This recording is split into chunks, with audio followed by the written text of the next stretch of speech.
Hello guys, Brave Shadow here today, and this video is going to be more serious. But before I start, I just want to let you guys know that my heart goes out to the people in Newtown, Connecticut, and to the families that have been afflicted by this horrific incident. You know, all 26 of them are in a better place now, and I hope the families will be all right this holiday season. So first off, I just want to say that, no one expected this to happen. Nobody wants this to happen, but it's life and stuff like this does happen. And it's unfortunate that it does. And if you haven't been keeping up with the news, Obama's talking about, more weapon bans and, just trying to get the semi-automatic and fully automatic weapons out of America, which that's going to be a very difficult task. And me being a person who, supports, having guns and, believes that video games don't really cause violent behavior, I find, doing the weapons ban a little silly. I find that people claiming that Call of Duty or other violent games causes people to go out and kill people. It's not the guns that kill people. It's not the video games that kill people. People kill people. That should be obvious right there. It's not the object, it's the person behind the object. It's what influences them. It's what, mental illnesses that they might have, or mental capabilities that they might have as well. So, Call of Duty, I play it all the time. Millions of people play it. And does it bring out violent behavior? It really depends on your situation. Now, a person like me who's been instilled with good morals and good work ethic and just overall good personality, something like Call of Duty isn't strong enough to make me go out and do something as horrific as what that person did.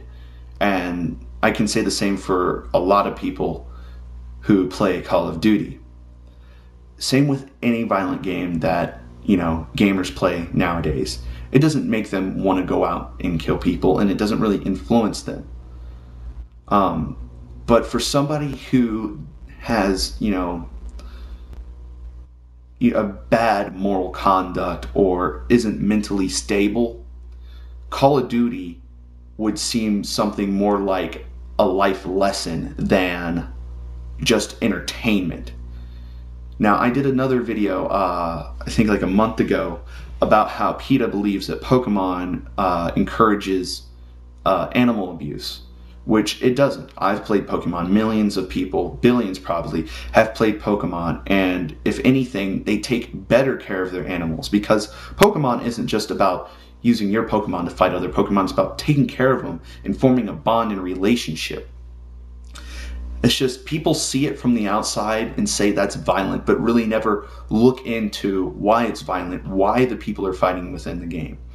If you look at Call of Duty, it's like, if you look at any war game, why are they fighting? To protect something, to preserve something, to be a hero. It's not to senselessly kill everything, as people would like to think. But going back, I'm getting a little sidetracked, sorry. Video games don't make people violent. It's the person.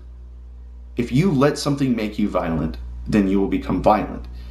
If you put a child in front of a TV, give them a violent game, they might come out violent because their brain is still developing. They're still learning things. They don't really know right from wrong. They just observe and then reenact. Now, people who are more mature mentally and know, okay, this is entertainment. I'm going to keep this here. When I go out into the real world, that is not acceptable. I don't want to do that. And as me, that's the exact same thought that goes through my head. This is not acceptable in the real world. I don't want to do that. I don't want to hurt people. I'm very, pessimistic. Well, no, well, I am kind of pessimistic, but I'm a pacifist. That's the word I was looking for. A very peaceful kind of person, but I'm also a realist. So, with looking at this, you got to realize that this person was not mentally stable.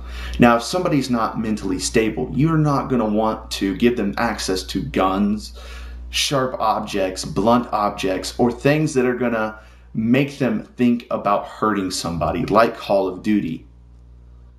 You know, a child. This is why they have ratings on video games. M for mature, T for teen, E for everyone. You know, you have kids who are playing Call of Duty, and, you know, a sixth grader brought a gun to school recently and was threatening people. I guarantee you this sixth grader has a terrible life at home and doesn't have good parental supervision and hasn't been really enforced, or doesn't have a strict, you know, family life. You know, people who live in families where the parents aren't around as much and the parents don't really care about them and they have too much freedom, and then they play games like Call of Duty, or they go out and they do drugs, that will naturally make a person bitter. It will make a person angry or sad, or eventually make them mentally unstable. So it's not just the game itself. The game itself is just a little tiny piece of the whole big picture. You know, there are so many factors. So to say that, you know, video games are, you know, the source of all of this violence, to say that guns themselves are the source of all this violence, it's the people that are the source of all this violence. You know, before we had guns, before we had video games, before we even had movies or comic books, people were killing people. This is something that comes from our nature. So to blame it on something like that is just not the way. What we need to do is lock up our guns. If you have guns, keep them out of your child's reach. If you know somebody who owns a gun and you feel like they're mentally unstable or aren't capable of handling that weapon, you need to contact the police. You know, everyone here has the ability to do that. If somebody comes from a bad home, you can actually help them. But if they don't want the help, you know, there's only so much you can do. But at least try. So to wrap up this video, guns don't kill people. Video games don't convince people to kill people. It's all on the person and how they were raised. If you were raised in a bad environment, you will typically become a bad person. This is not to say every single person in a bad situation is a bad person, because I used to come from a bad situation, now I'm in a good one. You know, even then, I was still, at my core, a very good person, but now I've become better. So, thank you guys for watching. Please, you don't need to comment or like or whatever. It's just, this is something that people need to know. And again, my heart goes out to those families affected. So, shout out.